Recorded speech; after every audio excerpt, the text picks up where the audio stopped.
Will deliver insights and game-changing leadership moments that will allow you to level up and shine a light for those around you. Let's get into today's episode.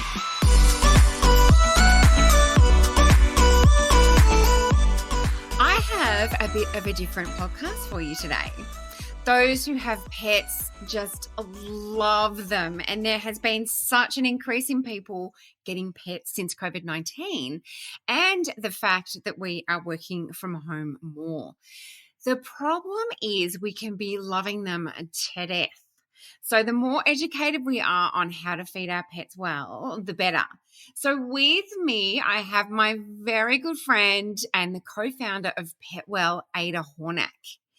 And Ayda has a passion for natural health and wanted to provide the same for her dog Archie, who was born with genetic anxiety. And Archie is in the background there with us today.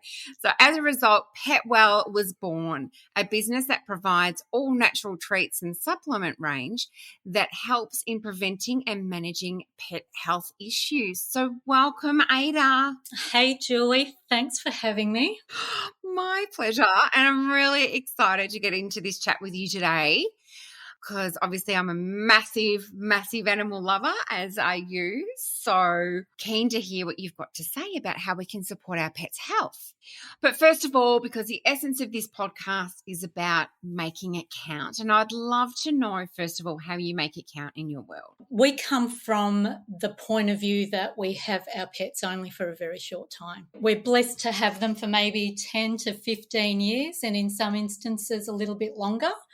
So there are two aspects to that we look at. We look at the fact that we want to increase their longevity, but most importantly, whilst increasing their longevity, we want them to be healthy and happy and have a really high quality of life. Therefore, our purpose is built all around that and improving the lives of our pets by education of all natural foods and what we can do to supplement those foods in the event that they don't like broccoli or cauliflower or anything like that. So that's what our focus is, and that's what we are very passionate about. That's awesome. It sounds like, we're feeding kids, with the not liking broccoli or cauliflower. And it's quite fascinating, to be really honest. I never even thought of feeding my dog vegetables. Yeah, well, it's really interesting because if you look back at the history of how dogs have evolved from the grey wolf, they're very, very similar to the early hunter and gatherers of the caveman. From the point of view is that they're carnivores like humans. They go for the big kill and they will eat and eat and eat once they have their big kill. But in between those kills, it could be days. And that's when they go they would go and find leaves to munch on and berries to munch on and things like that. So their biology is not too different from us from that point of view. So what was the catalyst for you to start PetWell with Tracy? As you mentioned at the start of the podcast, Archie, my beautiful border collie, was born with genetic anxiety. He was diagnosed at 9 months because he had severe separation anxiety and other fear triggers in him. On our vet's recommendation, we put him on a drug called Lovan, which is an anti-anxiety drug, which worked a treat. And a couple of years ago, we had a blood test at the vet and we found that his liver was compromised. And that was due to the synthetic drug that he was taking for 3.5 years. So I just went into research mode and panic mode a little bit, I've got to be honest. But I went into research mode and researched quite a lot of different options that he could have. Yeah, so 10 years ago, I was diagnosed with breast cancer and went through the whole process of researching food and how it can benefit you, and equally the foods that don't benefit you. And I was having a discussion with Tracy about it, and Tracy is immunocompromised and she's very big on food healing as well. And we were relating that back to the research that I was doing for Archie and how food can help his anxiety. So we then thought, wow, there's something really in this. There's not enough information out there. And we found an incredible pet naturopath who focuses just on animal healing the natural way. So we engaged her, had a really long chat with her, came up with some really great solutions for Archie in terms of natural remedies that we could use. And then from there, we developed a product called Calm, which is an anti-anxiety aid. And Archie's been on that for the last couple of years now. Then we went on and developed other supplements that help pets in treating very common issues that they have, like hip and joint issues, digestion issues, inflammatory issues, and development of their bone and muscle whilst they're puppies and growing into a healthy and happy cat or dog. So hence PetWell was born. That's amazing, because I've heard so many people mention that with the gradual return to the office that they're leaving their pets. I was about to say dogs there, but it is cats as well, because cats can be very social. Like my cat Nancy is very social, and she doesn't necessarily like being left by herself. So there's that real separation anxiety going on with a lot of pets as people gradually, return to the office, and especially when people go away. It's definitely a real problem that we're seeing more and more since the rise of COVID. The influx of dogs in our community especially have exponentially grown, and that's exactly right. They go back to work without much thought about how we condition our dogs to manage on their own after they have been used to being with us for 24/7, and they do suffer a lot of anxiety because of that. But it's really important to note that it's not just the nutrition aspect that can help them in that area. It's also the training aspect. So training them to be alone and getting them used to being alone, that is definitely something that people need to be looking at to help ease that anxiety in their pets. Yeah. When we're thinking about nutrition for our pets, which I find that people sort of go down the more natural path as pets get older because they're not tolerating the food so well. So, what should we be thinking about, and why is it so important? It's important from the point of view that all health starts in the gut. So if we create a really strong, healthy digestive system for our pets, we are able to, in many cases, prevent these illnesses as they get older. So if we start focusing on their nutrition from the moment that we've got them and build them up for success in terms of reducing inflammation, in terms of looking after their joints, in terms of building a really strong gut where they can actually process foods and release toxins that aren't good for them. The earlier we do that, the better life our pets are going to have. It makes so much sense. It's just so similar to humans, because obviously our health is driven by our gut health, isn't it? Exactly. It's exactly the same thing. And what I find interesting in the pet food industry is that we are conditioned to give our dogs and cats dry food and assume that that is actually good for them. But look at it this way. If you were to have ultra-processed, carb-filled meals every single day, like a bowl of pasta for breakfast, lunch and dinner, for 20 years of your life, how do you think your health is going to fare? You're going to feel pretty sluggish, and you are not going to be healthy. That's the bottom line. You're not going to be healthy. You're not getting the nutrients you need to provide good gut health, to reduce inflammatory, to provide good joint health. You're going to end up with diseases like, heart disease and obesity and organ damage. It's interesting. So when we look at these dry foods, a lot of the advertising that comes with it says that it's got vegetables and it's got kale and it's got carrots and it's got all this good stuff. And I'm not saying it doesn't. It probably very much starts at the start of that process with having all that good stuff in there. But to create kibble, it goes through a minimum of 3 to 4 heating processes to provide that perfect little pellet at the end of the process. Ultra processed, and compromises the integrity of the ingredients that were in there to begin with. So how much of that nutrition are you actually getting at the end of that process? Not a lot. So is this like one of the most common mistakes that you see people making with their pets? Is it around the dry food? Because I can tell you, I had no idea about that until you started researching this and came up with PetWell. Also, the fact that I was feeding my cat meat, like she's old, obviously she's 18, but I was feeding my cat meat just from the supermarket because that's all she will eat. And together with the dry food that's not great for her. But I had no idea it was affecting her kidneys. So tell us, like, what are the most common mistakes that you are seeing people make, and then how can we overcome, turn that around? So the dry food movement is probably the largest mistake that people are making in believing that that is the best possible option. And that is also due to the fact that a lot of vets endorse it. You notice if you walk into your vet, there's a lot of dry food on the shelves. And I'm not saying that you should eliminate dry food altogether. If that's what your pet loves and that's what you want to feed them, that's absolutely fine.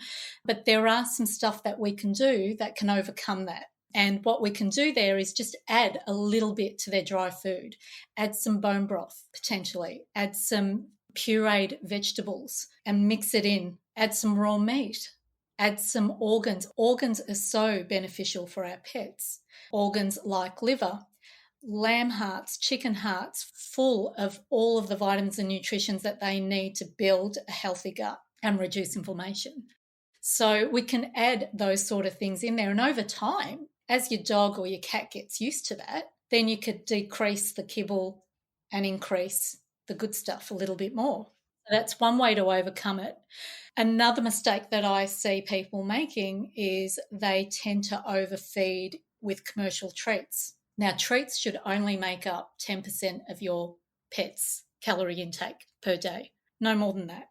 But not only that, it's also the quality of the treats. So a lot of these treats that you buy in the stores have got fillers in there and preservatives for long shelf life. So again, where's the real nutrition in there? There are some treats out on the market, and we've got ours out on the market at the moment, and they are single ingredient treats that have been freeze dried. They tend to keep the nutrition a little bit more than anything that's dehydrated or heat processed. So that's definitely a good option. But what I do with Archie is I go to my fridge and I pull out blueberries, raspberries, some celery, and he enjoys those as treats. So things that are given to him with purpose. Right? So I think about it and I go, okay, he's 5 years old. I've got to start thinking about his joint health. So I look at things that are rich in omegas. So that's why he has a sardine for a treat rather than a pig's ear, for example. So it's about mindful eating like it is with us. And anything that you're going to give them, look for the benefit in it.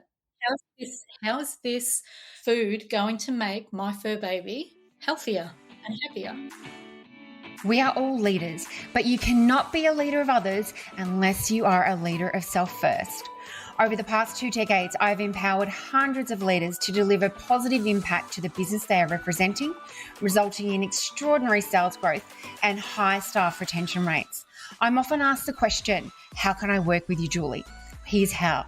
I present 1-hour keynotes to corporations, providing practical tools and strategies for leaders and their teams to take control of busy, to be intentional with their actions, and achieve the high performance results that they're looking for. I also work one-on-one with a select few ambitious and courageous leaders who understand the key to creating their success starts with them. So if you'd like to connect, you can find me at juliehyde.com.au. I love that, and I think it's definitely probably going to be a big change for a lot of people in terms of how they think about feeding their pet nutritionally. One thing I remembered is I know someone who works at a vet practice, and they get incredibly frustrated when vegetarians and vegans decide that they want to put their pets on the same type of diet, which actually kills them. Because as you mentioned before, they're carnivores. They are carnivores. So, yeah. So I just want to reinforce that component of it as well. And a really great place to follow what you're doing is on your Instagram handle, which I'll share in the show notes, because the examples of what you give Archie is just, it's just amazing. And that he does like broccoli. But it's what I notice is it's balanced. That's exactly right. And Julie, that is the key. It has to be balanced based on your dog's or cat's needs. As pets age, we need to balance it more with omega-3s. So we need to give them more fish, more raw meat, more organs, those things that are going to actually give them the really good joint health that they need in their later years. And again, I always say give it to them earlier if you can. And look, I understand that not everybody can feed their pet in this capacity because it is more expensive than giving them kibble. But there are ways that you can balance it out. Just add a few chicken hearts to their kibble bowl and a couple of pieces of broccoli. And if they don't like the broccoli, like I said, you can either puree and mash it in with their kibble or raw meat, or you can substitute with really high quality human grade all natural supplements. And that is really, really important that we focus on the human grade aspect of it. So good enough for you, good enough for them. Yeah. So, yeah, what I'm hearing is prevention is better than cure. Always. Always, isn't it? With everything. Always. Yeah. Absolutely. So you mentioned treats before, and the sardines, the blueberries, the raspberries. I mean, this sounds good enough for me to eat, like you say. Good for you, good for the pet. So what else should we be thinking about with treats? Because it's all too easy to, pick them up off the shelf in the supermarket, or people give their pets bread, like toast crusts. It drives me nuts. Or their scraps off their plate, like fat. There are two aspects there. You're talking about food that is not beneficial for them in any way. So, yes, stop giving them bread. Stop giving them fat. But there are some scraps on your plate that they would actually quite enjoy. And I'm not suggesting that you feed them off your plate because that's a big no. No, that's another conversation, isn't it? It is. But if you wanted to give your pet leftovers after you complete your meal, and if you've got some steamed broccoli and some steamed carrots and things like that on your plate, then go for it.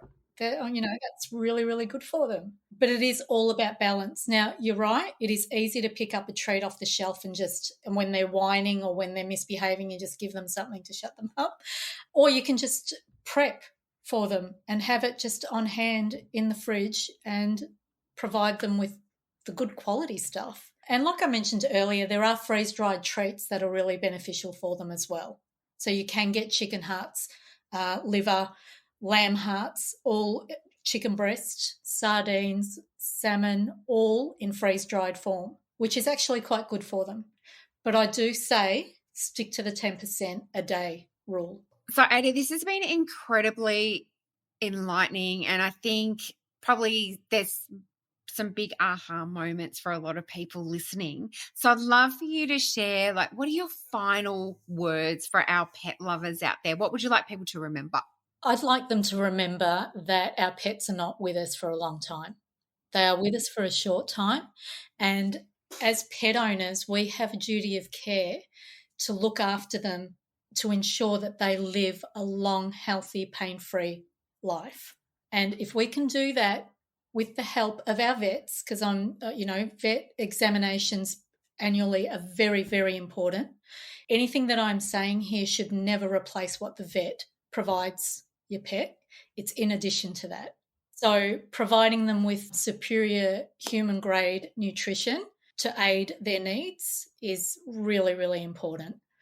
What we have done is, if you need a bit of a hand in doing this, we have a nutrition section on our website where you can go in there and do your own reading. There are links to evidence-based studies that basically support everything that we're saying. Feel free to go in there and have a read. You'll be amazed at the benefits of a single apple for your dog can have. And we've also developed a meal plan that specifically is designed to soothe their gut and reduce inflammation. So again, you can head onto the website and download your free copy, so at least it gives you an idea of how you can get started. So good. And as I said, I will share all the links as where people can get in contact with you. And I want to thank you for what you're doing for our fur babies, because ultimately they are our fur babies. They're in our care. They are our responsibility, and we do have that responsibility to look after them and look after them well. They have feelings. They have needs. What you're doing is definitely supporting that and also making a difference in not only their world, but also in their owners' world too, because prevention is better than cure. This could potentially save you thousands of dollars in vet bills when we look after them well. And that's exactly right, Julie. Like I've had discussions with pet owners saying, oh, it's just so expensive to give them, human grade quality meat and vegetables. And my response to that, well, vet bills are even more expensive. And, if you want to just measure it purely on dollars and cents, then that's the reality of it. But I encourage everybody to not only measure it by dollars and cents, but also measure it from a health perspective and the quality of life that you're allowing this pet to have. For sure. And that's the thing that we need to remember, because it's very traumatic to lose a pet, especially prematurely. Absolutely. Yeah. So Ayda, thank you so much for your time today. And thank you so much for what you and Tracy are doing for the wellness of our pets. And thank you so much for making a difference. Thanks, Julie. It was great to be here.